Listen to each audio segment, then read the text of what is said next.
One. Make sure this is right.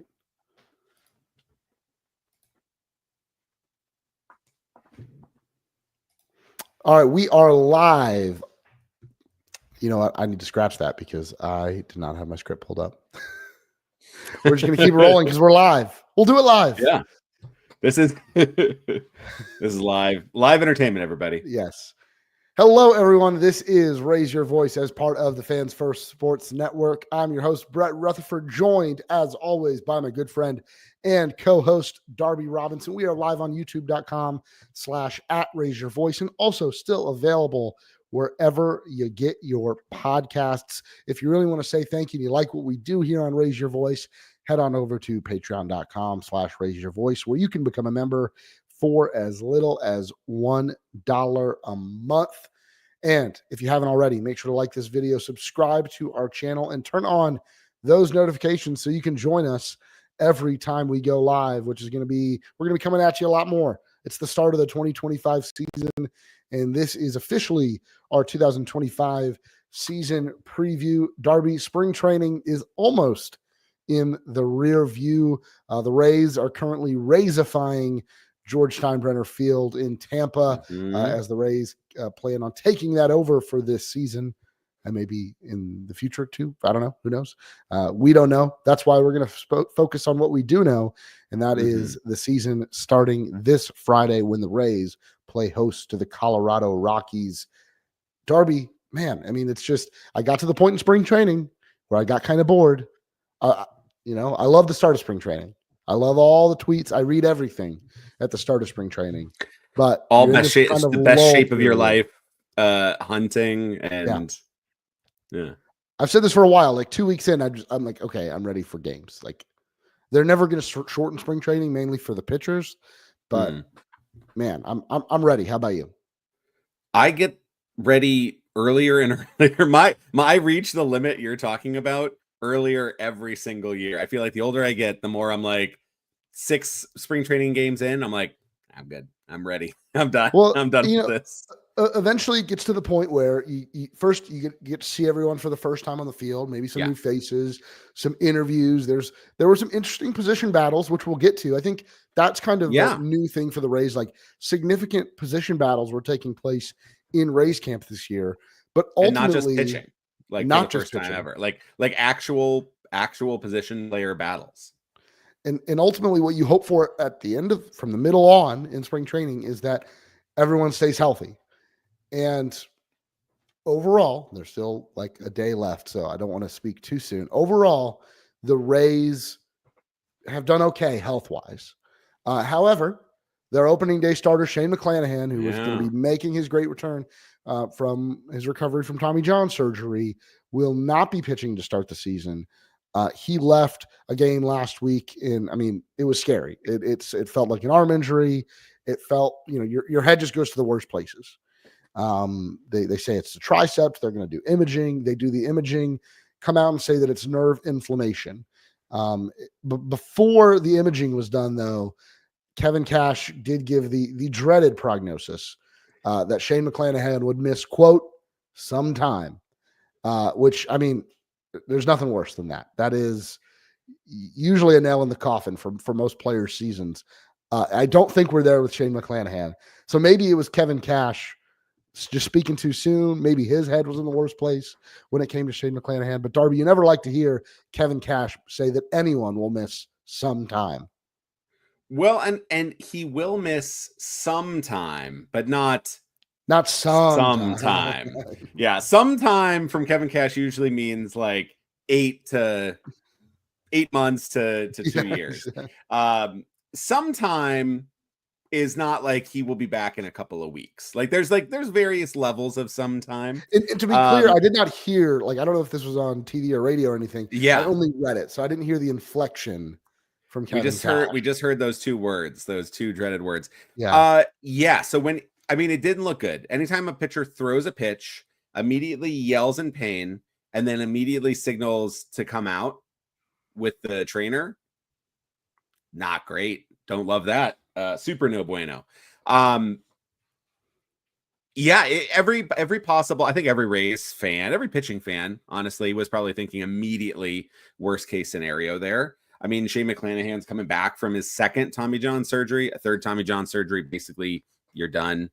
Uh, as a pitcher. I mean, you have the limits of people who have come back from that are very few. I mean, like we know Johnny Venters did, but he never was close to what he was before that. So you're super terrified. When the news came out that it was triceps, that's immediately like, okay, a little bit better, not forearm, not elbow.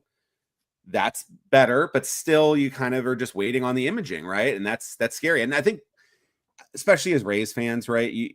Anytime you're waiting on imaging, you're never expecting a good result. You're just expecting what level of bad. But the Rays got a very, and Shane McClanahan, I should say, got a very good news. I mean, the best news considering you're going in for medical imaging on your throwing arm, which showed kind of the best case scenario with that injury, with that triceps injury. Yeah, I guess I'm still a little worried. I mean, nerve inflammation and sure. Are all these things connected? What's this going to look like? The fact that he was still in like great pain on that pitch. I don't know. I'm hesitant. I shouldn't say worried. I'm just hesitant. And I feel like because not only was he recovering from surgery, but also the Rays, the reason he's not pitching is because he's hurt. But the reason they might slow play him is because the Rays do have a lot of pitching depth. He already was recovering from surgery, and you do not want to rush him back for any reason. No. So he might end up missing, I think, like a good chunk of the season. Well, here's the thing with nerve inflammation in the triceps, similar injuries to this have been a several week, like 3-4 week type of injury. Early season, though, that means he also still has to build back up, right? Yeah. To pitching. And that was always going to be the case. So pitching injury of 3 to 4 weeks means you have to then have another pretty much like 2 to 3 weeks to build another up. So spring training almost. Yeah, exactly. So you're looking at pretty much like a 2-month injury, best case scenario. And when you look at that, you're looking at, say, Shane McClanahan's getting about 5-6 innings, and they probably would baby him, right? 5-6 innings to start. If he's starting every 5th day, you're looking at about 70 innings to 80 innings missed early season. McClanahan was going to be on a pitch count or an innings count, I should say, this year, coming back his first year back from Tommy John. He was probably looking at about 150 innings max for the season. And that was what Neander said back at the winter meetings, was 150. And yeah, that's like a pretty industry standard. That's just responsible medical work there. With that kind of math, 2 months out, 80 innings or so, that puts him pretty much right about 150 innings if he is able to miss the first 2 months and come back. So if potentially, not to look at, this is the glass half full side, if it is just nerve inflammation, if that can get under control and he has no other issues, he was not going to pitch more than that anyway. He'll be missing time that he was going to have to cycle off anyway. So potentially could be totally fine in the long run for the Rays. But to your point, I think anytime you see any pitcher with any arm injury of any level, you're going to be worried about it, right? There's no way you can't be at least partially concerned. You can be very encouraged that it's nerve inflammation, not tear, not a minor tear, not a major tear, but it's still an injury. And pitching is such a mechanical thing.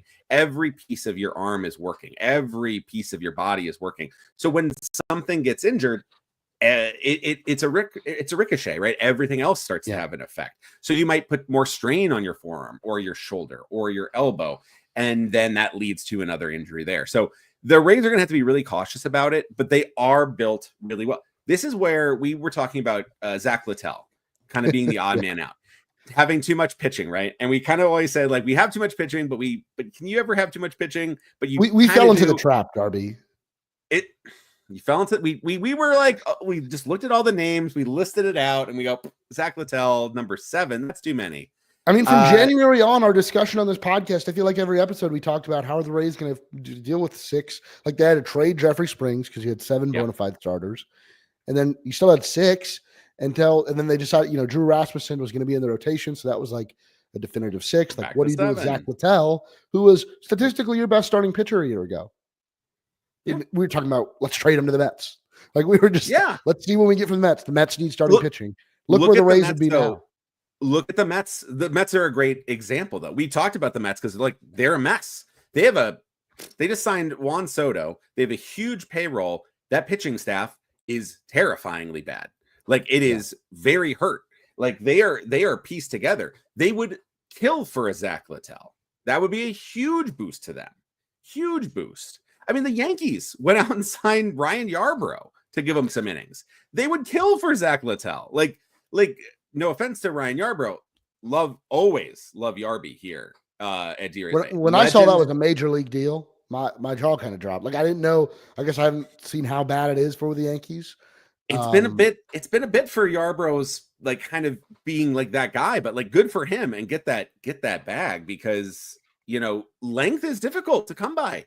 It is not easy, and you're looking at both of the New York teams, and they have a dearth of actual like length. And so you look at Littell and you look at that situation in Queens and you go, wow, okay, they have a $350 million payroll and Zach Littell would probably be their 3rd starter right now. For the Rays, you lose Shane McClanahan. It's a huge blow. I mean, he is a perennial Cy Young guy when he is healthy, but Zach Littell is a really good major league starter. He's more of a back end starter, but he's a good major league starter. He can get you 5-6 quality major league innings. And right now for the Rays, you cannot miss a beat. You still have Ryan Pepio, who is getting the opening day odd. You have Drew Rasmussen, you have Taj Bradley, you have Shane Baz, like all these like flamethrowing, high upside, exciting arms that you can really dream on. Like by the end of the season, Pepio and Rasmussen especially are potentially top 30, maybe even top 20 starting pitchers if all goes well. I mean, Rasmussen has like top 10 stuff. It's just always a matter of health. Pepio showed flashes. I mean, he statistically was equal in Baseball Reference WAR to Tyler Glasnow last year. Like these are good pitchers with high upside, but you need a Zach Littell because like you want to be able to have a guy every 5 days get you 5-6 innings. And that's what Zach Littell can do and keep you in a game, right? Like a lot of his worst games are going to be like probably 4 or 5 earned runs, 5 or 6 innings. As a 5th starter, that is manna. That is water in the desert. And like the Mets are going to be killing for something like that early on. So this is where, but to our credit though, we did talk about Zach Littell as a guy you trade now at the end of spring if you're all healthy. Well, we are now at the end of spring. The Rays are not all healthy in the pitching staff. Now you get to keep Zach Littell. Yeah, no, and I think they're still in a good spot. You still have a few guys in AAA that if you need another starter called up, you can make that work. It's tough not having Shane, but like you mentioned, the plan was for Shane not to pitch 200 innings this season. So maybe this will stop them from feeling they need to limit him when the games matter most, which is hopefully in the postseason if the Rays are to return. Let's move on. And, as you can see, we're kind of using some of this news that we've had over the last week or so to kind of formulate our season preview. So we're going to go kind of piece by piece. The other big decision that has been made out of camp, something that, again, I think you and I are, hands up, we were wrong on this one, was Curtis Mead is going to make the opening day roster over Eloy Jimenez. And this is kind of exactly how the Rays framed this news, the way that we had been debating it. This was the spot was going to go to one of them. And so Kevin Cash comes out and says, Curtis Mead's going to be on the opening day roster and Eloy Jimenez is going to start the season in AAA. So I want to start with the Eloy piece of news first. The fact that he is going to go to Durham and stay with the organization. I don't know exactly what his opt-out was. I don't know if it was maybe it's at the end of April. Some of those contracts work like that. Or if he's saying, you know what, I want to get right in the minors. I'm going to stay in the Rays organization. And another guy who at some point during the season, somebody needs a 10-day IL spot. You might want that at right-handed bat. Or if the power output really isn't there, maybe you bring Eloy up. Maybe he really lights it up in Durham and needs another shot at the big leagues. You know what? That's organizational depth. And that's a guy who's not taking up a 40-man roster spot, stays in your organization. Like, that part, as excited as I am about Mead, and we're going to talk about Mead in the spring he's had, keeping Eloy in the organization feels like a major win. It's a major win, and it's also I think we discussed, and we'll get to the camp battle part of it, because I think we also discussed like the idea of the Rays not wanting to lose potential talent for nothing, right? And Eloy Jimenez, again, we talked about it, he's 28 years old. He was once one of the top prospects in baseball and has flashed in the majors very good seasons, like absolutely a top tier bat when he was right. He hasn't been right for quite some time, but he is still 28. He is not 38. Peak years. And so like there is a bounce back potential there. He did not have a great spring. Like he was still pretty sluggish, right? Still struck out too much, didn't walk enough. Only 2 homers, 76 WRC plus. Still, did not show that. But I think what this kind of shows that's very impressive to me is that it's just another one of those signals about the Rays culture and their depth and the way they are viewed by players, right? I think we as fans sometimes talk about the churning of talent and trading and the way, all that. The perception amongst most players seems to be that this is a very class organization that treats players well, that develops players well, that has that transparency with players. So like, if Eloy thought that the Rays were going to abuse him here, I think he would have been out of there, right? Like, I don't think he sticks around, but I think the reason he came here for the fairly, again, a minor league deal, a split contract too. And the fact that he's sticking around, I think it kind of showcases that like he came here for a reason, for a very specific reason, is he needs to rebuild his value.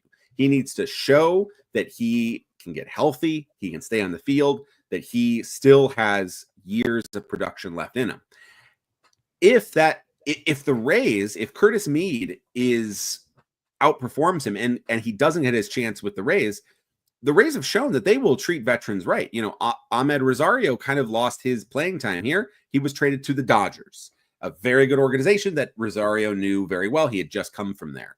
So Eloy will have a chance. If he can perform well enough, he will have his ticket back to the majors this season, probably by mid-season at latest, whether it's with the Rays or somebody else. And I think that's the key, right? Is he knows that he can get to Durham. The Rays they're going to put him in positions to succeed, hopefully help him figure out how to get back to being a productive major league player. And whether he comes up with the Rays or he gets traded to a team that's in desperate need of some right-handed pop, he knows that this is not a team that's going to basically, play any games with him. He knows that he's in good hands. And I think that's a great sign. It's a great sign going forward for other veterans. Because we talked about this, about like, is there going to be anybody that signs with the Rays? We got people signing minor league deals and accepting minor league assignments. We had the top catcher signing. Like there's so many things like that I think showed that people want to come to a winning organization that values winning, right? As much as we can talk about Stuart Sternberg and the business side of everything and all of that kind of BS, the baseball ops side, what's the product on the field, the coaching staff, the front office, the scouting, all of that. This is as we've seen with the wins over the years, this is one of the finest organizations, baseball wise, on the field wise, and in research and development that is in baseball. So, and it shows that's why players want to come to places like here. They want to come to places, I mean, obviously like LA. They want Houston with pitching was like that for a number of years. There are places that really can do wonders for a player's career if they also are able to achieve that. So I love that Eloy's sticking around. I love that they keep that. But I'm also super excited that there was an actual camp battle here. Like, I think we all were kind of like, well, Curtis Mead has an option, so it kind of doesn't matter how well he does. Curtis Mead won this job. Like, this was a job that was open, and he won it. Yeah, and I think it says that the gap that the Rays felt that there was right now between Curtis Mead and Eloy Jimenez was wide enough. Because, like, maybe Curtis Mead wins it, but barely, like on the margins. And they think, yeah, Curtis Mead we might project him a little better right now. But is he going to play every day? He has the option. That would then push Eloy over the edge. But the fact that the Rays think that Curtis Mead is that much better on their roster on opening day, can help them win games right away with his bat, I think that's a huge testament to what Curtis Mead, the work he put in the offseason and what he's accomplished in spring. We like you say, we talk about all the time, like, do the results really matter in the Grapefruit League? And I think overall, maybe not so much, but I think the Rays see the work that Curtis Mead put in, the development of his swing and of his hitting. And I think that's a huge vote of confidence for Curtis Mead to be on this team. Now, I want to talk about how this roster is currently constructed now that we do know, barring any other like last minute IL stints from somebody who's got a tight back or whatever else, what this roster will look like on opening day, which is Friday. I'm very disappointed it's not Thursday. It's going to be really sad watching all of those games and the Rays not playing until the next day, but they needed one more day to Raysify Steinbrenner. So running through, so the catchers, you've got Danny Jansen and obviously Ben Rortved. Danny Jansen was dealing with a little bit of an injury. I think they were just trying not to overwork him with whatever I think it was it ribs? Jansen, yeah, it's kind of the same thing that Gunnar Henderson's dealing with, but Henderson's in a worse spot because he's going to the IL. But yeah, it's the what is it? Yeah, but it's rib injury. So that's your catching duo. I don't know. Maybe I feel like some people are discussing maybe like another catcher gets on the team other than Ben Rortved. I just don't see it.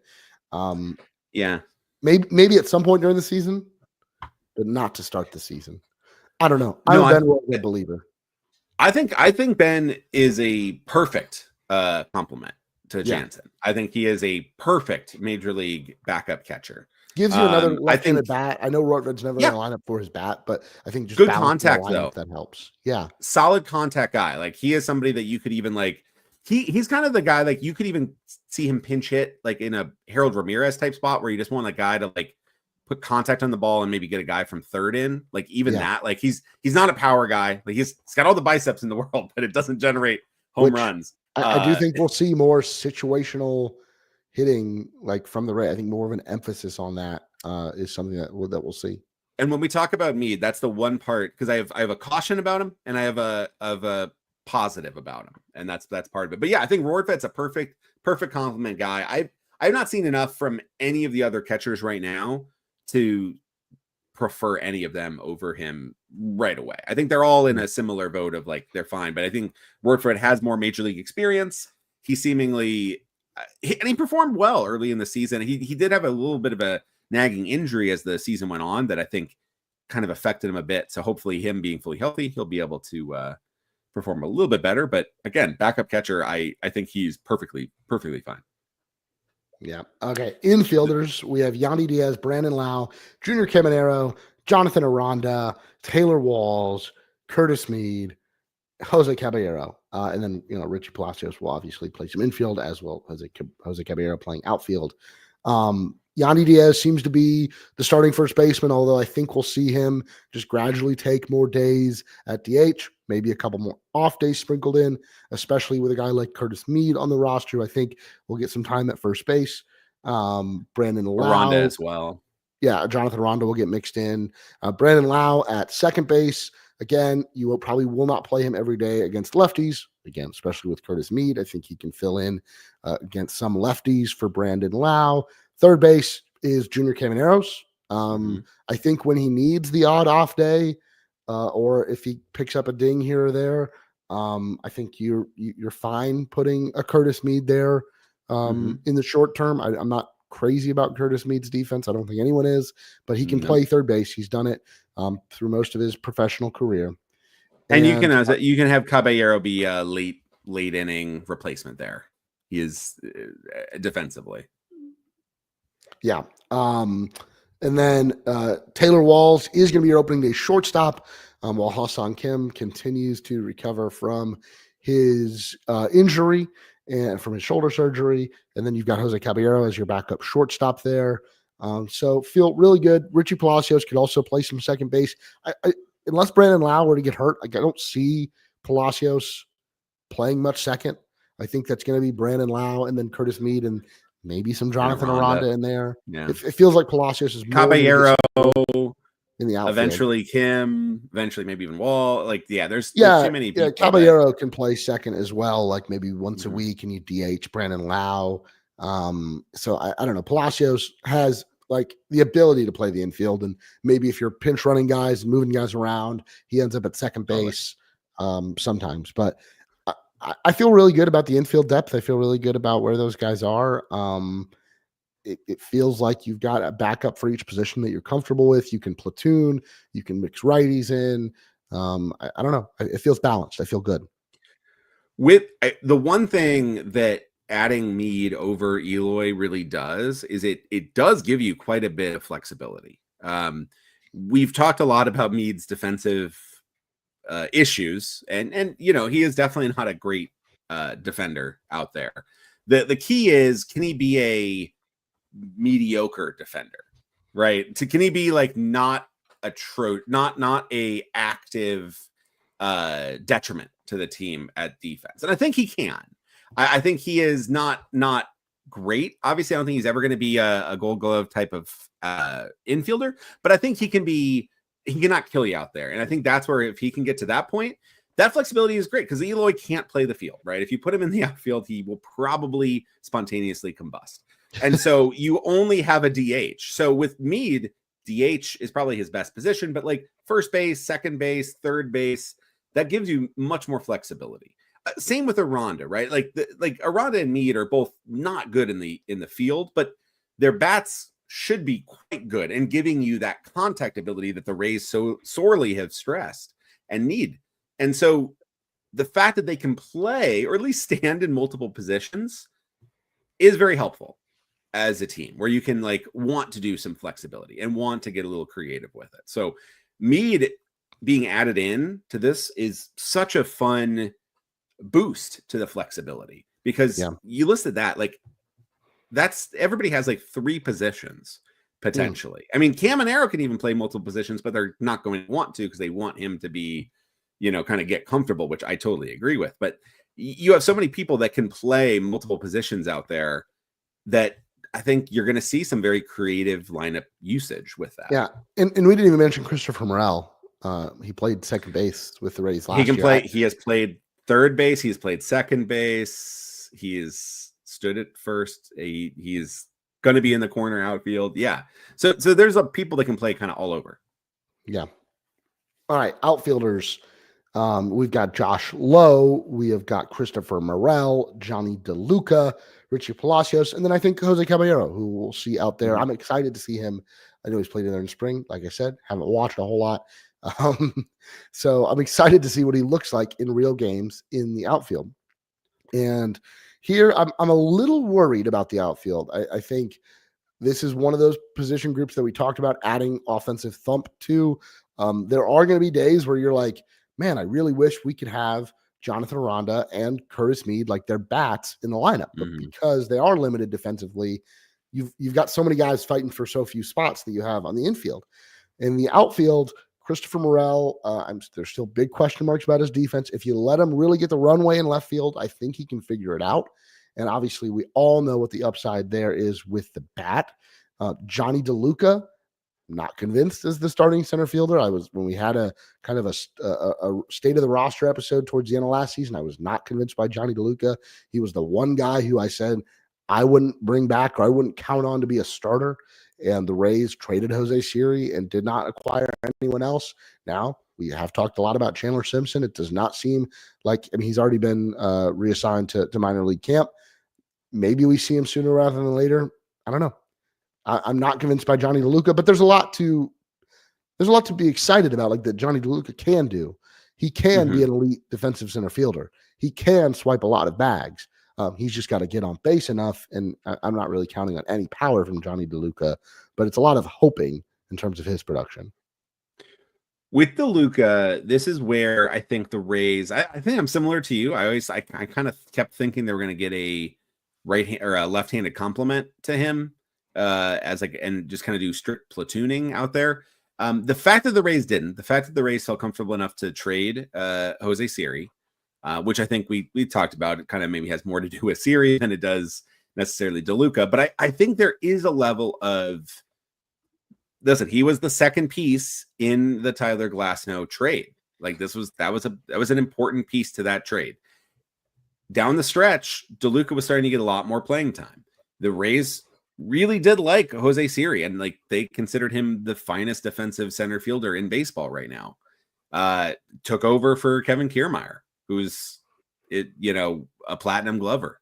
The fact that the Rays were comfortable enough to not only trade Siri, keep DeLuca, and pretty much cement him as the starter, this is one of those areas where I am going to give the Rays the benefit of the doubt on. And yeah, their projections are not unkind to DeLuca at all. I think the update to Zips today kind of has DeLuca as a 99 WRC plus guy, 310 on base percentage, kind of under 20% K rate, but still low walk rate. Just at 20% K rate, 7.3% walk rate. Zips has him for 13 home runs projected, but 99 WRC plus, but a 2-win player based on the strength of his defense. If he can do that, if he can hit those projections, you're very happy, because you're basically getting Jose Siri level production with the slight step down on defense, but the big boost up in contact, which Siri just never was going to provide. He was going to strike out 37% of the time and hit some majestic bombs. Now, 13 home runs is a pretty interesting and aggressive projection for Zips, which tends to be more on the conservative side. So I'm very curious to see if there is some power there from DeLuca, because again, a 10 to 15 home run bat, that kind of puts him in the Manuel Margot range, which I would definitely sign up for. Yeah. 2 years ago, like in the minors for the Dodgers, like he did flash a lot of pop. Like his slugging percentage across AA and AAA in 2023 was 566.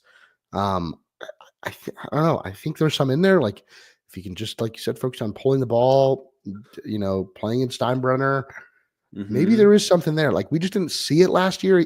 He was also hurt, and the type of injury he had might have sapped some of his power. Was it the wrist or the hand? I mean, I think it was wrist. Yeah, if I'm not mistaken. Yeah. So maybe I'm a little down on DeLuca, but I'm just in see it to believe it territory. And totally I am fair. Like in seeing a little bit of Chandler Simpson this spring got me really excited. And I know we're not going to get him yet. They're going to let him really figure out center field in Durham again. Listen, I'm excited about that. I'm getting Eloy Jimenez in a Durham Bulls uniform. I get to watch Chandler Simpson and Carson Williams. I think it's going to be a really fun year for the Durham Bulls, even if they lose some of these guys throughout the year. The Rays have more coming up through the system. Moving over to right field, though, you got Josh Lowe. Josh Lowe is going to play probably every game against righties, some against lefties. They'll mix in. I'm curious to see what they do with the outfield alignment against left-handed pitchers. Like, is that when Jose Caballero gets to play, or Richie Palacios? Maybe they get him some at bats versus lefties, just to get Josh Lowe off his feet. That's what I'm curious to see. Like, I'm really curious to see what the opening day lineup is. Maybe we have some time to fit that in with the Rockies throwing a left-handed pitcher in Kyle Freeland. So Josh Lowe, I think the biggest thing with Josh Lowe is, can he bounce back? Yeah. Went from really, really solid year in 2023 to a disappointing year in 2024. Not saying it's a make or break year for Josh Lowe, but he is 27. It kind of is a make or break year for his future as an everyday Major League Baseball player, not for his Major League career. But the prospect pedigree that he had, you want him to be an everyday player. And last year he wasn't that. He didn't play to that level. I think I'm I think, much higher on Josh Lowe than probably anybody else in this outfield. I think Josh Lowe, he's flashed it a bit, right? That 2 years ago, he showed like what the promise is. A unbelievable, I mean, like he is a automatic stolen base when he is on base. He is one of the finest base stealers in Major League Baseball. And in fact, he should run a lot more. He should run more. He does not get, until you're thrown out 3 out of every 10 times, you should be running. You should keep running. And so he should run more. He has power, he's got speed.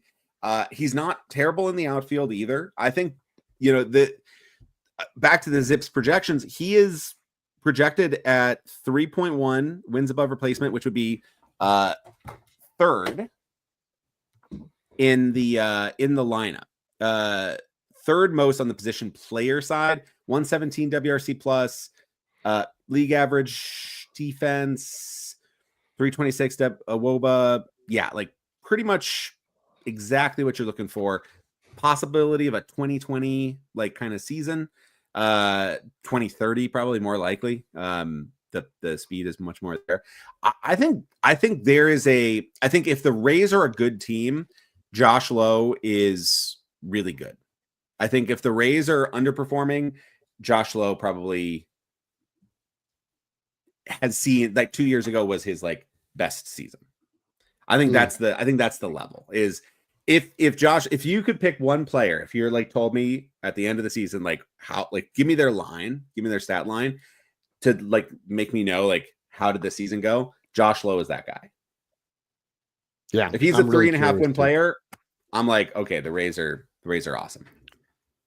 And like I think this is the year where he can really tap into his power and shoot his home run totals up too with the shorter porch in right field. And I don't know. Again, I'm just really curious. The Rays need a lot of guys that they've bet on, Christopher Morel and Josh Lowe, to step up and produce like big leaguers this year. So feel pretty good about the position player side. There's some question marks, but exciting question marks. I think the ceiling is high.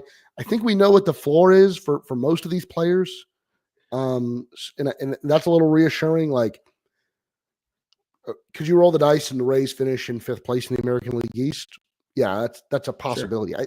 I think every team in this division has a possibility of finishing 5th. Some are smaller than others. But you could roll the dice and the Rays are, in 2nd, pushing for 1st, I think, this year. Yeah, I think this is a much more wide open field.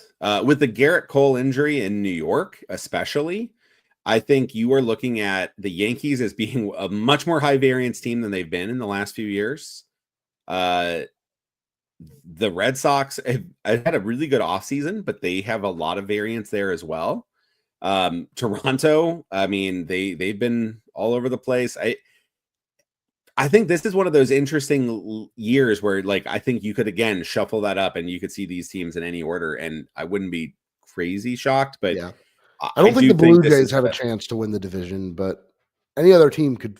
And the Rays, it's going to be really tough. I think a lot needs to go well for the Rays to win the division, but the pitching would have to be really stellar. I think the thing that I am liking when I'm looking at this lineup, and this is the big key, right, is that pitching wise, and we'll talk about like the bullpen up next, but like pitching wise, I'm pretty confident about this team being able to put up a lot of zeros. Most nights. I have no reason to believe that they won't. Like, history tells us that this pitching staff led by Kyle Snyder and a lot of the same names that we've seen, they're gonna prevent runs. Like, even if there is injuries and wear and tear, I don't know. I have no other than the ballpark, right? Okay, I guess the ballpark is the biggest question. So let's transition to the bullpen. We talked about the rotation. That is pretty set, barring any new injuries. The bullpen right now, and this is also pretty much set going into the first series against Colorado. Pete Fairbanks, Edwin Uceta, Garrett Clevenger, Manuel Rodriguez, Mason Montgomery, Hunter Biggie, Kevin Kelly, and Mason Englert. Alex Faedo is hurt, so he would have been in that last long relief spot, but that's going to go to Mason Englert, who the Rays got from Detroit. Pete Fairbanks starts as your closer. but you've got Edwin Uceta and Garrett Clevenger and Manuel Rodriguez and Mason Montgomery, who I think And could Mason all Montgomery. hit saves. But Mason Montgomery is the name. If I'm looking just to everybody, that is the name. And this is for I don't dive into fantasy very often, but if you're in a saves and holds league, Mason Montgomery will be basically free. He's just sitting there, not starting on any. If people are like looking, right, and they're going to see like, oh, he's not the setup guy. That's Edwin Uceta. He's not the closer. That's Pete Fairbanks. Oh, he's not going to be involved. Mason Montgomery has probably, outside of Pete Fairbanks, the best stuff in that bullpen. He has the chance to be elite level relief option. And I think he will have high leverage opportunities very early. And by the end of this season, he could have a huge role. So if you're looking for the next Edwin Uceta, I think you don't have to look very far. And Montgomery is the guy that I would circle in that. But I really like this pen. Do you think Montgomery is going to stay as a multi-inning guy, or you think they're going to limit him to just one high leverage inning? I think he's going to do like Uceta. He's be a 1 to 2 inning guy. Okay. Yeah, I mean, I think he's a potential like come in the 8th inning and then finish it, which we saw Uceta do a little bit. I think he's a guy that might take you from the 6th to the 8th. Like, I think he is not going to always be, he's not going to be just, I think Englert's your, mop up guy and get a few innings. Yeah. But I think Montgomery's a guy that will get you one dominant inning or 1 2/3, 1 and a little extra. And which we saw, we have seen that with both Manny Rodriguez and with Edwin Uceta. I think Montgomery is in that mode of like, he can do 2 innings. He can go a little bit more and be really, really effective. I don't know if they're going to do him as like a more of a long relief guy. I think his stuff just plays so well in the short relief that he becomes a pretty good weapon. Yeah. I mean, what we saw of him last year, like his numbers were great in Durham, but the stuff was obviously there. And then when we got to the big leagues, it was unreal. And so I don't know how many saves he'll pick up, but like you said, if you're in a fantasy league, that credits holds. Yeah. He'll pitch. I think he'll pitch quite a bit. He pitched, I think, like almost 90 innings in AAA last year. So I think you'll see a lot of Mason Montgomery. And then you still have like Eric Orzi in your minor leagues. Cole Sulcer's hanging around. Paul Gervais is another guy who we saw in spring training that might come up at some point this year. Lots of options, but the top 6. Okay, and I'll include Kevin Kelly, top 7, because Please do. We're not disrespecting and forgetting Kevin Kelly anymore. He's had 2 back-to-back years as being one of the most reliable bullpen arms in the franchise. Yeah, we can't do it anymore. We can't keep him hidden. And Pete Fairbanks, while he's healthy, they're going to watch his workload. So other guys will get save opportunities if he's pitched, 2 out of the last 3 days, and they need a guy on the 4th day. Like they'll use other guys to get save opportunities. But while Pete Fairbanks is healthy, he's the closer. I think he's earned that. The Rays don't always do that. They also don't have relievers for as long as they've had Pete Fairbanks. Like they had Andrew Kittredge for a long time, and he's gone now. And so they've got Pete Fairbanks. I think that's his role. I don't think you're going to see Fairbanks come in the 7th because that's what the matchups are. Because I'm also not today, I'm not convinced that Pete Fairbanks is your best reliever. And I'm definitely not convinced that by the end of the season, he will be your best reliever. But I want to talk about that a little bit later on. Because I do want to talk for a few minutes just on your gut feeling. We've broken down the roster, what it looks like. We've talked a little bit about the division. Like, what is your gut feeling? I'm not saying like where you think they're going to finish, the win total. What is your gut feeling? Is it good? Is it hesitant? What is your gut feeling on this team going into the season? I'm a big fan of what this team is doing right now. I think coming into the season, I feel better and more excited than I did last year, where I think I thought they had a good squad, but there was still some real interesting stuff, especially in the bullpen. the lack of options, the pitching staff being so injured and kind of like relying so much on people that have never pitched, before, or very young pitchers. Coming into this year, the starting pitching, even with the Shane McClanahan injury, is in a much better spot.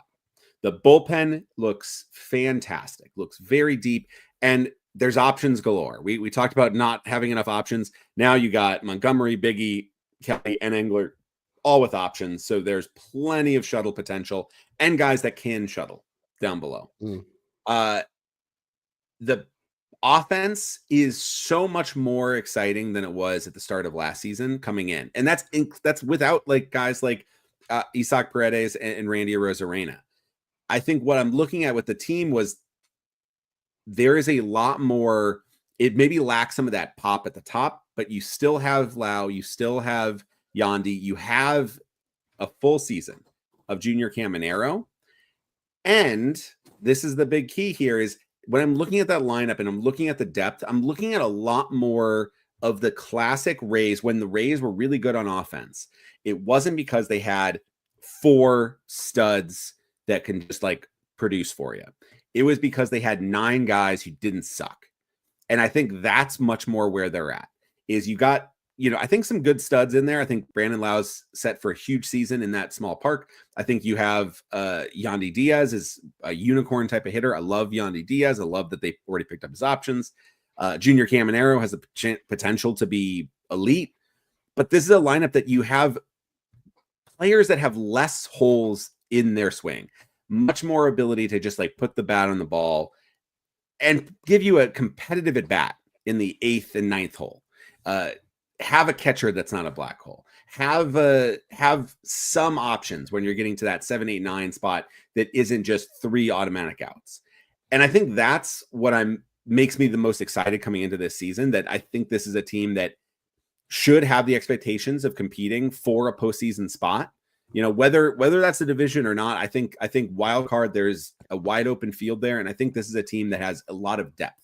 And when I look at this lineup, I look at a lineup that can produce because it's back to that classic Rays style where you have some key bats up top, but it's mostly a lineup of don't suck rather than stars and scrubs. And I think that's the key to Rays success is be able to just churn out and churn out runs in that small ball way, in that stealing bases way, take an extra base way, have batters that can maybe produce for you just enough to support this really good pitching. I feel pretty good about this team as well. And you and I were very bullish on the Rays going into last year. They did not work out. I think over the last 6 years, though, you look at national media, you look at the projection systems, you look at the Vegas win totals, and a lot of people have been down on the Rays for 6 years, and 5 out of those 6 years, they made the postseason. And so I think now it's like the Rays had a bad season in 2024, and everyone's like, look, we were right. The Rays, the magic ran out on this Rays team. And I think like that now people are sleeping on the Rays even more, right? The stadium's a mess. They're going to relocate. They're not signing anybody great. And meanwhile, the Rays on the baseball operations side, it's business as usual. Bringing in talented players, keeping their really talented players. You mentioned Yandy Diaz as one piece of news we did not talk about. Basically, a new extension, a new contract structure for Yandy Diaz, where they picked up his option for next year and added an option year for the following year. And what that does is it takes a guy like Yandy Diaz, who's not getting any younger, who might need more off days, to be at his best, which we know at his best, he is one of the best hitters in the American League. And so you don't need to play for that option to be picked up. We believe in you. We believe in you as a player. We believe in you as a central member of our clubhouse. We're going to pick up that option. There's a lot of uncertainty around the franchise. We don't want you as a player worrying about that throughout this season, which is going to be a weird season. And when you're playing outside of the Trop, that's going to be different for a lot of players, especially the guys that have been on the team for a few years. And so I think that was a huge move that maybe didn't get talked about a lot because it was just, not a massive extension, right? Yandy Diaz is not going to get signed to a new 5-year deal, I don't think. But that is huge. I also think, okay, could Yanni Diaz still potentially, if the season goes off the rails, be traded this July? Yeah.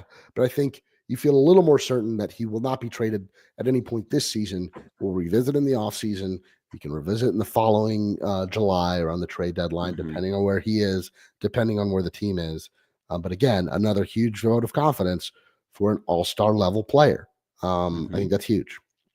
But yeah, my gut feeling is I think the Rays gave everybody a really good reason to sleep on them. But baseball operations, the work that Kevin Cash and Kyle Snyder are doing to this team and the work that these players are doing, like it's a really good opportunity to just sneak up on some teams because I don't know, this team could be really good. It's going to be tough, right? Like I'm not picking them to win the division. It's going to be tough because like we said, there's 5 teams.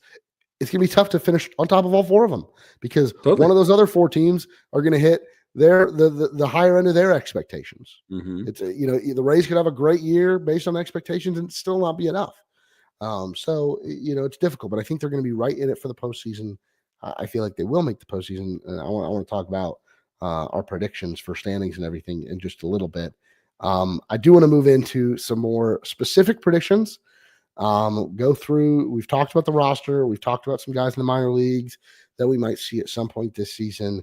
But Darby, I want to start with this.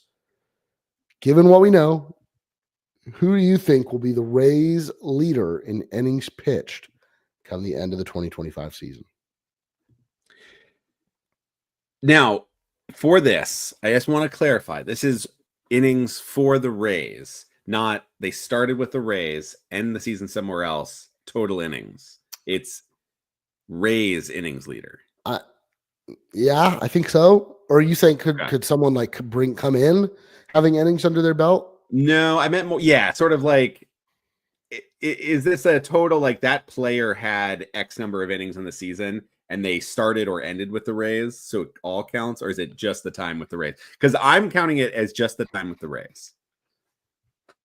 Because so am I. Okay, then Ryan Pepiot is my choice for the innings leader for the Rays. Outside of a weird spider bite, Pepiot was pretty locked in. I think he is a really, really weirdly slept on pitcher coming into this season. I know when he got the opening day nod, I think some people were like a little confused. I think Pepiot is really, really good. And I think it's going to be probably one of the lowest innings total like leads of around baseball. I think we're probably looking at like 145, 150, maybe 160 innings. But I do think Pepiot is going to be the innings leader for the Rays in 2025. What I mentioned before that was Zach Littell, I think would be right there with him, but I don't think he ends the season with him. That's right. We're doing another Zach Littell trade prediction. Send him the Mets. Right at the end. But that's a July. That's a July thing. That's a July thing, not until then. Yeah, Pepiot is my pick as well. And I think maybe we're cheating a little bit because now, if he stays healthy, he gets the opening day start. So maybe his turn in the rotation just comes up a little bit more. Taj Bradley, like I was between Pepiot and Taj Bradley. Bradley has had, knock on wood, no arm problems. Same with Pepiot. So it felt like those are the guys that, in terms of health grade, like you said, if Pepiot doesn't get bit by a spider, Bradley had a pec strain. Like I'm not worried about I'm worried about all pitchers, but I'm not worried about them to the same extent that I'd be worried about obviously a Shane McClanahan or a Shane Baz. And Zach Littell. Go ahead.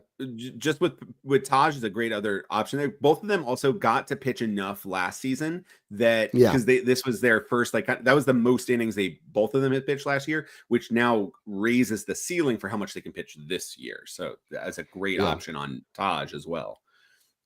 Drew Rasmussen coming back to the rotation, like I think he'll be on a leash. Zach Littell, I got, like you said, he's either not going to be with the Rays or he might move back to the bullpen or piggyback. Like I think he'll get to the 100 innings threshold. I just don't know how many innings he'll have. And then Shane McClanahan. Would Shane McClanahan have been your pick if it weren't for the injury, or would you still go Pepiot? It would have been close. I would have gone with Shane, but it would have been close. And I could have been convinced. I would have maybe I would have maybe I almost still picked Shane here. Weirdly, I almost wanted to go very bold and say it's still going to be Shane McClanahan, even And I'm missing not 2 months. including. This is obviously not including postseason. So Right. I was considering it, but no, I think Shane would have been my pick before the injury. But Pepio would have been right there, I think. yeah, I think I feel pretty good about our Pepio pick. What do we have next? I also just love saying Pepio pick. I think that's just fun. I'm going to Just a need good you time. to read off our DMs because I just accidentally deleted our DMs on Slack. So I've lost the whole rundown. I don't know if you send me a message if I The get them next back. Oh, that's an interesting. Wait, our whole thing. Yeah. I'll redo it here. But Wait, did you lose it the too? next prediction? No, it's here. I Oh, see send it. me a message to see if I get them back. If you like, you're just not popping up on the direct messages. There we go. Okay, I have them back. I have them back. So the next one is the team war leader or warlord, if you will. Warlord. Do you want me to go first on this one since you went first Yes. on the last one? Yes. Okay, so I was really high. Like I had not been super high on this guy as a prospect. I wasn't high on him going into 2023. He proved me wrong. I was high on him going into 2024. He proved me wrong. And so, but I got to stay with him. I can't keep flip flopping on him. And I'm going to say Josh Lowe. Ooh, I love it. I love it. I think Josh Lowe is going to play a whole hell of a lot in right field. I think he's going to hit the home runs. I think he's going to play fine enough defense where it's not going to tank his WAR enough. And I just think this is the year he puts it all together for another full season, like of great production. And Brandon Lau, there's obviously injury concerns, and then there's also platoon concerns. Yandy Diaz, there's he's not going to get the defensive boost because he's going to play first base and DH. I want to hear your pick because then I have like a dark horse pick that I don't want to throw out there because Josh Lowe is my pick, but I do kind of want to throw it out there. I love the Josh Lowe pick. I think that has the most similar to last year when we were talking to Jim Turvey about like your super long odd like random MVP like crazy in the dark blind. It's really just the combination of home runs and stolen bases. Right. Yeah. It's like the type of thing that like those can really pop and juice up a WAR, and he won't kill you on defense. And that is a big point with Yandy because that was the one I wanted to go with. My pick is spelled the same as yours, but pronounced a different way, and that's Brandon Lau. We've talked a lot about that. I think you make a lot of good points about the fact that, platoon injury, all that sort of stuff. Yeah. I just keep drooling at the dimensions of Legends Field for left-handed batters, and my goodness, Brandon Lau has a chance to have a fantastic season. The defense is going to definitely take that hit, right? It definitely does. But he's playing on grass now. He's not playing on turf. He's not playing on composite dirt. He has a chance to potentially keep that lower body much healthier because he's not playing on that artificial field that does tend to kind of cause some issues there. So I love the idea of Brandon Lau having a full healthy season in a park that finally benefits him to the max. I think he has a chance. I think it's going to be very, very close. I think the top three are probably going to be very close, right? I think Caminero has a chance to get in there. I think Yandy has a chance to get back to his hitting ways. I mean, he just 2 years ago, he had a 5-win season. It's been a lot longer for Brandon Lau, right? He has a 4.5-win season under his belt. I think he's going to have a really, really good year in 2025. I'm very, very high on Brandon Lau. I've always been a big fan, but I think this is a year that he puts together a monster year at the plate. And yes, the defense is going to take, going to drag the WAR down a little bit, but the power is going to be huge. Then do you kind of have a feeling of who my dark horse candidate is? Is it Caminero? No, that would make a lot of sense. It's Ha-Seong Kim. That's a great pick. That's a great pick. I mean, he already has a 4.2 win season under his belt. Like that was right after a 3.7 win season. Last year in 470 plate appearances, he was 2.6 win player.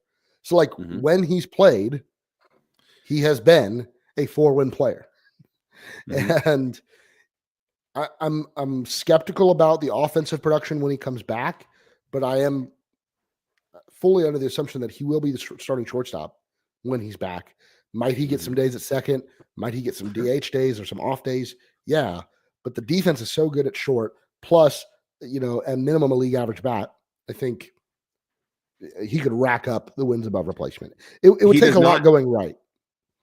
Well, he doesn't need much on the plate with that glove to be able to put up huge WAR numbers. Yeah, no, the defensive side of things is a really nice safe floor to go with. That I did not do 38 bags a couple years ago. Yeah, no, so the thing with Kim was I had considered him even with the injury, picking him because of that. But yeah, I like that. That's a good dark horse. I would not be surprised, and actually, it would be kind of nice if he was the WAR leader because again, that showed that he came back healthy and performed well. Yeah. All right. Next up, let me not delete our messages again. The leader in home runs. So we talk a lot about the dimensions. So I'm kind of curious what you're going to say, even though I think I know the answer. If my previous choice is correct, if he is the WAR leader, it is also because he has the most home runs, and that's Brandon Lowe. I think I think even if he isn't the WAR leader, it's probably because the defense kind of dropped him down enough, and somebody like Kim or even Yandy or Josh Lowe kind of popped ahead of him because of the better defensive numbers. I think Brandon Lowe has a chance for a 40 home run season. That is the power he has, and he has shown that there is a lot of pop in that bat. He can absolutely put that up.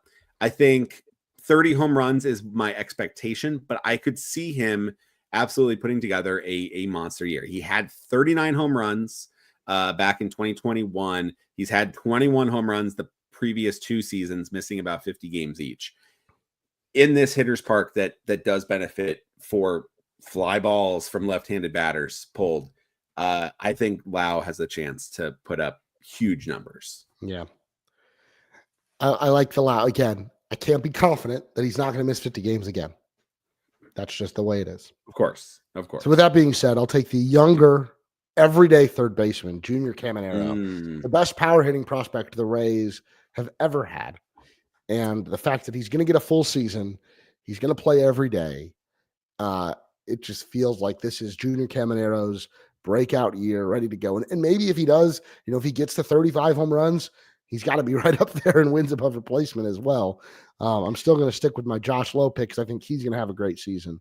But Junior Caminero, I think, man, it's just the way the ball jumps off the bat. He is powered all fields. He's going to take advantage of the shorter dimensions in right field as well, because he can spray it out there. And it's not like, left field, he can hit a lot of home runs in left field. It feels like this is the moment we saw it in winter ball. We've seen it in spring training. This is his time to shine. I think people all over the game are recognizing it. The plaudits he's getting from legends of the game, from managers, from other players currently in the game. This is the Caminero show. I'm ready for it. I saw it, in Durham. He was hurt for stretches, but the first game we saw him, first at bat was a laser to right center field home run. Second at bat, laser to center field home run. That's just the type of player he is, and I'm ready to see it for full season at the major league level. In that same vein, I think Yandy could have a pretty big home run season. He's never going to be the guy that I think leads the team, but you make a great point. Batters that can kind of pop it the other way. Yandy, that's his go-to. We saw it happen twice in the postseason against Oakland. That's Yandy's power stroke, is usually not pulled, but it's sending it the other way. This park's going to be pretty nice, but I love that Caminero pick. Yeah. All right. Stolen base leader. This is an interesting one. I'm curious to hear your thoughts. I'm going to do it. I'm going to say Chandler Simpson. And it's because I think he's going to be up June by mid-June. So this is going to be, he is the stolen base leader from mid-June to the end of the season. Something let's say 40 bags. Mid-June to that, 40 bags.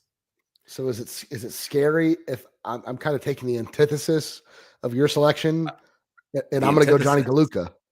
Hey, there you go. That's Because good. if Johnny That's good. DeLuca is the stolen base leader, that means he's playing more Chandler's than not Chandler coming up. Simpson. Exactly. No, I You know, like I was a that. little bit worried. Like, is he going to get on base enough to get the stolen bases? But then I reminded myself, Jose Caballero had a 283 on base percentage last year and stole Mhm. 44 bags. Yep. So I think DeLuca could be the type of guy.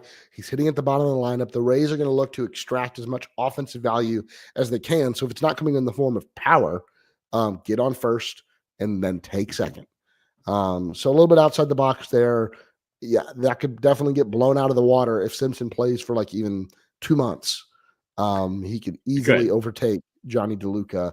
But I think I'm just betting on the way the Rays are going to operate that Simpson does not come up until much later in the season. Maybe I'm wrong. Which is fair. I'd like to be wrong. No, I'd like to be wrong because again, I want to see the Simpson experience. We talked about that on this podcast. I want to see him up now just to see what it's like. And I'm not the biggest DeLuca believer, but right now DeLuca's going to play. And DeLuca's going to play a lot. I would love for DeLuca to be the stolen base leader because it does mean that he's working out in center field. So I hope you're right. I hope I'm wrong. As much as I want to see Chandler Simpson, I think he does need some time. I think like the Rays are smart to keep him in Durham to start, to at least give him some lower stress time to learn center field and the higher level there. It's interesting. Neither of us picked Jose Caballero, who did lead the league in stolen bases last year. I struggle to see like where he's going to play early on. It is harder. Yeah. I mean, I guess he could play second against Pinch lefties run. where you put Yandy at DH and Mead at first. He could pinch run. I don't know. I just don't think the opportunities are going to be there because like last year he started the season as the opening day shortstop and then he was the type of utility player that was playing more often than he was not. He was playing second, playing third, then giving Walls the off day at short. But when Walls was healthy, Walls was the shortstop. And I think that's the case again this year. Maybe they find some time for him in the outfield. Maybe he plays a little bit of right. I don't know. But I struggle to see where he's going to carve out enough playing time to lead the team again. And I think Josh Lowe is probably the pick that I would like to say because I do think he has the chance for like 30 homers or 30 bags. But I hope he does. I think Josh Lowe, if he's getting on base enough, he should be the stolen base leader because again, he needs to run more because people are not stopping him. So keep running until you get stopped. Yeah. Okay, this one's a little bit tricky because you're dealing with guys that maybe didn't play a full season with the Rays, or maybe came in or traded or hurt a lot. But the most improved player by wins above replacement. So not necessarily the most improved in their skills, but who is going to see the biggest leap in production over the course of the season? From what point to what point? Are you talking from like last year? Like from last year. Their WAR totals. Okay. Do you want to think your answer? I can go first. I can go first on this one. No, I think either of my answer is good, but yeah. Like again, Jonathan Aranda only 44 games last year and produced 0.4 wins above replacement. If he bats every day against righties, like even as a DH, I see him as a potential 2-win player. Like I think the bat is there, so that would be a one jump in wins above replacement by 1.6 wins if he 1.6 wins if he gets up to a 2-win player. I think that's a great pick. Aranda was not one I did think about too, because I think he, again, with consistent playing time, I think he has every projection system thinks he's one of the best bats on the Rays. But they don't think he's going to play a whole lot. That's the issue with the projection systems for the season. Right. But he's going to have at least the long side of a platoon. Like he is going to play against all righties. So, and I think he's a guy that's going to probably play against some lefties that we don't think so about too. Because he's got a high contact bat. My pick is Danny Jansen.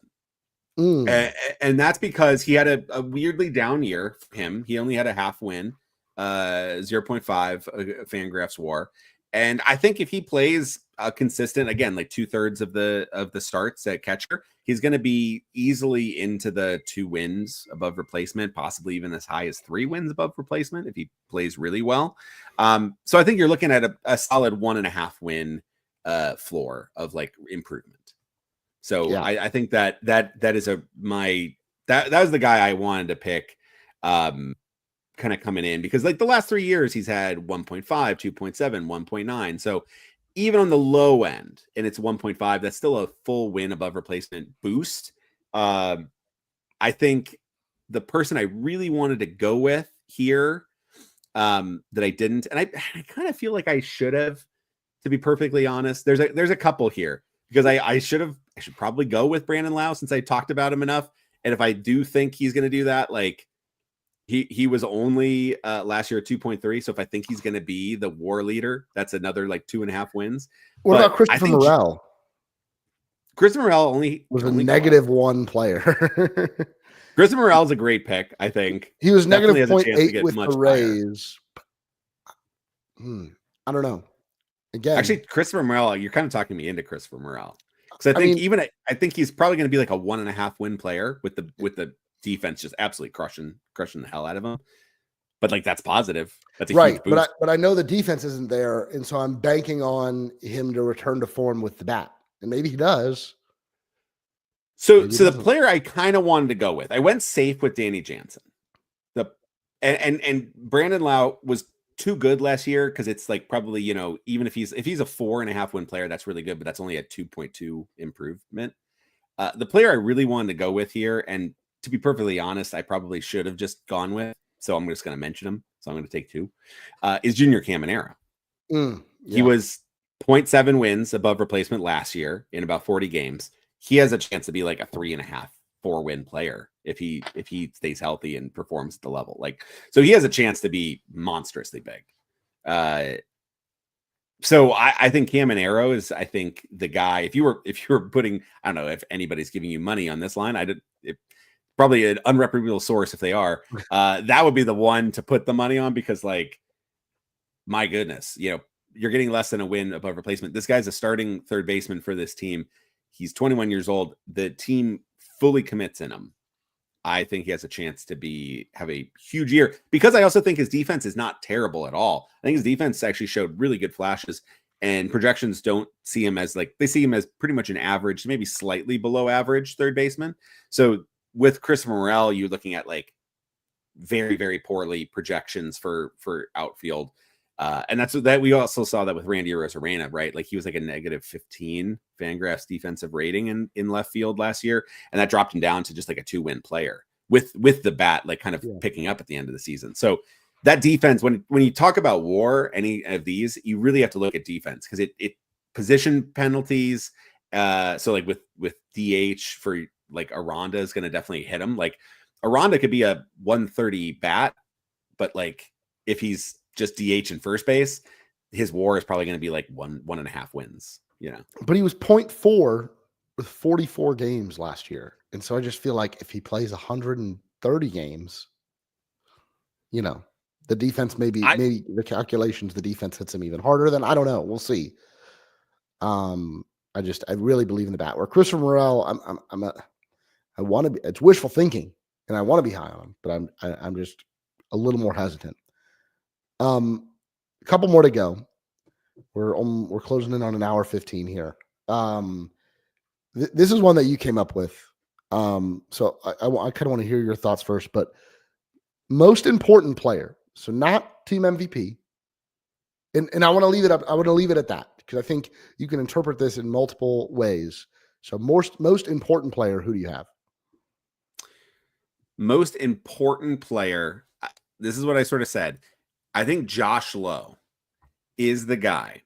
If he has I think Lowe and Caminero in particular are the ones, but I think Josh Lowe in particular, if he is back to being that great player, that's the place that I'm most worried about, is in the outfield. I think Josh Lowe has the chance to be a very special middle of the order bat. I think if Josh Lowe has a monster year, and I do think he actually can do something big, that is going to be the most important player on this team. I love it. I mean, I think, again, the additions that the Rays are making this year, and they ended up didn't. They got Danny Jansen, they got Ha-Seong Kim, but where they need the improvement from is already on the roster. It's the Christopher Morels, it's the Josh Lowe's of the world to get this team back. Like, oh, what happened to the Rays' offensive production last year? Oh yeah, Josh Lowe didn't hit as well. He dropped from a potential all-star to a league average player that should not play every day. And so, if you want to see the Rays return to the postseason, yes, they have gone out and added one or two more players, maybe, but they have guys that have the pedigree in-house already. Those guys need to just play better. At the end of the day, like when things go wrong for our sports teams, I think there's so much analysis that goes into, man, the front office should have done this, or Kevin Cash should have done this, or the umpires screwed us here, or this happened. Sometimes the players just need to play better. And there's a number of factors that go into that. There's health. There's a ton of things that go into that. But sometimes you just say, yeah, so-and-so needs to up their production this year. I don't know how we're going to do it, but he needs to figure it out. The coaching needs to figure it out. He needs to figure it out. So Josh Lowe, I love that one. I've got one on the pitching side, and then I also have another one on the position player side, but this is my pick. My pick is Mason Montgomery. Oh, Mason Montgomery, like we know, you have in Pete Fairbanks. And again, health is a concern there too. We saw a lot of Edwin Uceda last year, and MLB Network, he was like number 6 on top 10 closers in the game right now. I think Edwin Uceda is going to play a big role. I think Manuel Rodriguez is going to play a big role, and as will Garrett Clevenger. But to take this team from really good bullpen to elite bullpen to lockdown bullpen in October, Mason Montgomery is the key piece. He is the piece where if you're in a postseason series and you need to get, like you said, 6 outs in the 7th and the 8th before you turn the ball over to Pete Fairbanks, and you're coming up against a lineup that's got 3 all-stars in it, you give Mason Montgomery the ball and he goes out and gets those 6 outs. The same way, those Brewers bullpens where you had Devin Williams was the bridge to Josh Hader. And then think about in a postseason series, all right, it's game 2. Mason Montgomery just pitched the 7th and the 8th. You got 5 innings out of one guy, then you threw someone else in the 6th. You got to the 9th with just Mason Montgomery, and that saves an Edwin Uceda who's fresh after 2 days of rest coming off of his game 1 appearance. It just stretches the bullpen so much when you have a multi-inning guy that could be the best arm in your bullpen. And if it all clicks for Mason Montgomery, and if he can stay healthy, he might be the best pitcher in this bullpen. And man, I'm just super excited to see him for a full season. Another one, a guy that I talked about, but I do want to mention him because I think it's a legit pick, is Ha-Seong Kim again. This team, I think, is pretty good to start the season. But let's say the team is hanging in, they're above 500, they're in a wild card spot come the middle of May. And you think, okay, this team might have the goods. And then you add a 4-win shortstop that lengthens the lineup, keeps the defense at a Gold Glove level at the shortstop position. That becomes a bona fide lineup if everything is already going well. Is Ha-Seong Kim going to save your season if it's not going well? I don't think he's that type of player. But if you have a good thing going and you can add a Ha-Seong Kim to your lineup, a now veteran player that's had lots of success in the KBO and now through 3 or 4 seasons in the big leagues, that really is a boost to your clubhouse. So I think his addition to this team cannot be understated if he comes back. Because you also don't want, if things are going well, then there's less pressure on him because he is going to still be coming off a shoulder surgery. He might not play 7 games out of 7 in a week, but he's going to be your shortstop. And I think adding a guy like that is something that, we weren't sure we're going to get until Carson Williams. And as much as we want to see Carson Williams this year, again, if this is a postseason team, that's a lot of pressure on a young shortstop. I don't think Carson Williams is that level of can't-miss player, like the level of prospect like a Wander Franco or Junior Caminero, where you can hand him the keys to the car in October. Ha-Seong Kim, though, has got the experience where I feel much more comfortable with him in the lineup when the lights are brightest. So I'm if you can't tell, I'm really excited for Ha-Seong Kim. And I'm really excited for this season. Like, could the Rays miss the postseason? Could they have another 80-win season? I think that's in the cards. Like, it's a possibility. And we might eat crow again, but I just feel really bullish about the moves that the Rays have made with confidence. The Rays gave Yandy Diaz that extension with confidence. The Rays chose Curtis Mead over Eloy Jimenez with confidence. I think that says a lot about where we are as a team right now. And with all the other crap that's going on, with all the other uncertainty, it feels like the front office did about as good of a job they could this offseason. I love it. I love it. I'm very ready for this season. I'm so excited. I'm pumped. I think this is going to be a very fun team. I think it's going to be a much more exciting club. I look up and down the lineup and I look up and down what they have, and I just see contact rates going up all spring. I see batters that have higher contact rates. So I think if you're looking at this club, if you're looking at a team that needed to do more, just putting any ball into play, trying to create some offense, having some fun in that regard. I mean, Curtis Mead is a guy, like, you see him make the team over Eloy Jimenez. One of the things that Curtis does is he makes a lot of contact. It's hard. Yeah, I would love if it could be in the air a bit more and get down for extra bases, but he does make a lot more contact. Caballero and Palacios, that's what they kind of do. Aranda, that's what he does. You know, I think the guys that don't are like people like Christopher Burrell. And I see this team as one of those clubs that they're a lot of the moves that they made, and we talked about this before, a lot of the moves that they made at the deadline last year. They didn't make it this offseason. And so the moves they did make this offseason, I think, are very exciting, like Kim, but he's not going to start the season. So it's almost like putting him out of mind a little bit. So I'm glad you were able to center that a bit more, because Kim is a big addition, even coming back from injury. But this is a team that has the chance, and not a very crazy one, that you see a bounce back from Morel to his previous 2 years. I mean, this is a guy, again, this is not somebody that's all theoretical. We've seen Christopher Morel be a good Major League Baseball player. We've seen Josh Lowe be a really, really good Major League Baseball player. Junior Caminero is the potential, but he also showed that he had those flashes of being a good Major League Baseball player last year. Now he gets the full run of it.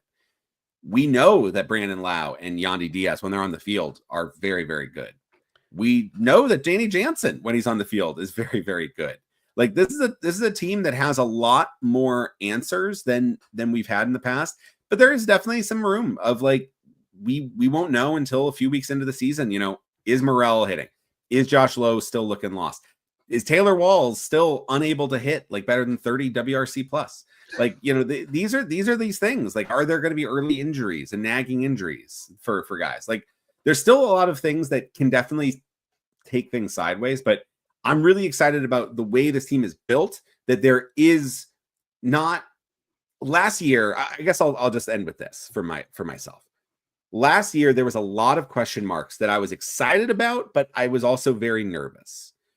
I was a little nervous about how, and I thought we could maybe overcome that with Randy and Paredes and Lau and Lowe and you know, like that top of that lineup, just being able to carry it. But like, I was a little nervous about, you know, guys like needing Mead. Rhonda got hurt early before, like, his great spring derailed right before it started. You needed Mead. Like, we had to see what we had in that. The catchers, I was like, okay, Rene Pinto, like, they seem to love him. I'm excited. Okay, he hits the ball hard. Let's go. There is a lot of these things. It's like, well, and then Caminero is going to come up. There was too much.